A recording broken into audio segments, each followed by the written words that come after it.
Seminar itulah dia akan bercerita bagaimana caranya dia sukses. Waktu yang sudah ditentukan, banyak sekali sudah yang datang. Ribuan orang yang berkumpul, bahkan mungkin ada sekitar 1000-an orang. Mereka berkumpul dalam satu ruangan, semua orang kelihatan antusias untuk mendengarkan bagaimana caranya supaya pengusaha tadi itu bisa sukses. Mereka ingin belajar dari pengusaha itu. Panggung sudah disiapkan, mimbar sudah rapi. Akhirnya, waktu yang ditunggu-tunggu datang juga. Sang pengusaha pun naik ke atas panggung dengan membawa palu kecil. Dia berkata kepada panitia, "Tolong ambilkan batu saya yang saya bawa dari rumah di belakang panggung." Panitia pun mengangkat batu yang sebesar kepala manusia. Batu tersebut diletakkan di atas mimbar. Kemudian pengusaha tersebut mulai memukul batu tersebut dengan palu kecil itu. Tanpa bicara, dia terus memukul batu tersebut. Tok, tok, tok. Semua orang heran, bahkan saling berpandangan. Mereka bertanya dalam hati, kapan dia mulai bicara? 15 menit berlalu, dia terus memukul batu tersebut dengan palunya.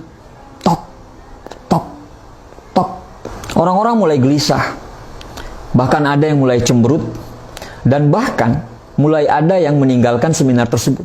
Dia terus memukul batu tersebut. 30 menit berlalu, dia terus memukul batu tersebut. Tok, tok, tok. Orang-orang sudah mulai bosan. Bahkan kursi yang tadinya penuh, itu udah banyak kursi-kursi yang mulai kosong karena ditinggalkan orang. Mereka berkata, tidak ada gunanya kita berada di sini, hanya melihat dia memukul batu tersebut. 1 jam berlalu. Orang-orang yang tadinya 1000 orang, itu tinggal setengah yang ada dalam ruangan. Tok, tok, tok, tok, tok. Dia terus memukul batu tersebut secara konsisten, tanpa bosan, dan tidak pernah berbicara. 2 jam berlalu. Di dalam ruangan yang tadinya ada sekitar 1000 orang, tinggal ada sekitar 20 orang. Dia terus memukul batu tersebut.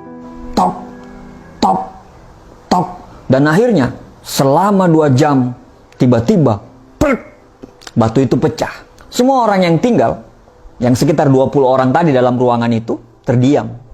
Mereka tidak mengerti apa maksud sang pengusaha tadi. Akhirnya pengusaha mengambil mic dan kemudian berbicara, "Kenapa saya bisa sukses? Karena saya konsisten. Kalau Anda mau sukses seperti saya, Anda harus konsisten dengan apa yang Anda lakukan. Tidak peduli apa kata orang. Tidak peduli berapa banyak orang yang akan meninggalkanmu. Tidak peduli seberapa lelahnya dirimu. Kalau kamu mau sukses, kamu harus konsisten." Dia bertanya lagi kepada orang yang hanya sekitar 20-an orang dalam ruangan tersebut. "Tadi saya memukul batu tersebut ada sekitar 1000 kali. Kira-kira menurut Bapak Ibu, di pukulan keberapa saya bisa menghancurkan batu tersebut?" Secara kompak mereka menjawab, "Di pukulan ke-1000, Pak." Dia tersenyum dan mengatakan, "Tidak, yang menghancurkan batu tersebut adalah pukulan pertama sampai ke pukulan ke-1000. Teman-temanku semua, dari cerita tadi kita paham bahwa memiliki visi dan mimpi yang besar adalah sesuatu hal yang wajib dan perlu. Semua orang akan gampang bila punya visi dan mimpi. Tapi tidak semua orang bisa bertahan secara konsisten terhadap visi dan mimpi itu. Banyak orang yang cuma semangat di awal. Setelah itu, dia berhenti karena tidak konsisten. Konsisten butuh komitmen dan kesabaran. Konsisten butuh keberanian. Konsisten adalah kunci. Kalau kita tidak konsisten, seberapa hebat pun kita, maka kita tidak akan menjadi apa-apa. Jika sesuatu Anda anggap serius, maka konsistenlah. Karena orang yang bijak adalah orang yang akan merasa malu jika tindakannya tidak lebih besar daripada ucapannya. Konsisten itu tidak mudah, tapi bukan berarti tidak bisa dilakukan. Mulai saja dulu. Mulai dari hal-hal yang kecil. Mulai dari hal-hal yang mudah. Terus menerus, secara konsisten. Siapkan dirimu untuk menikmati setiap tanjakan yang akan Anda lalui. Nikmati perjalananmu. Jangan pernah berpikir untuk berhenti. Nikmati setiap lantunan masalah, hambatan, dan rintangan yang akan Anda hadapi. Karena hakikat dari konsisten adalah Anda harus sampai ke tujuan, tidak peduli seberapa berat dan seberapa terjal perjalanan yang akan kamu lalui. B.J. Habibie pernah berkata, apabila kamu memutuskan untuk menekuni suatu bidang, maka konsistenlah. Karena itu adalah kunci keberhasilan sebenarnya. Tuliskan apa yang menjadi goalsmu.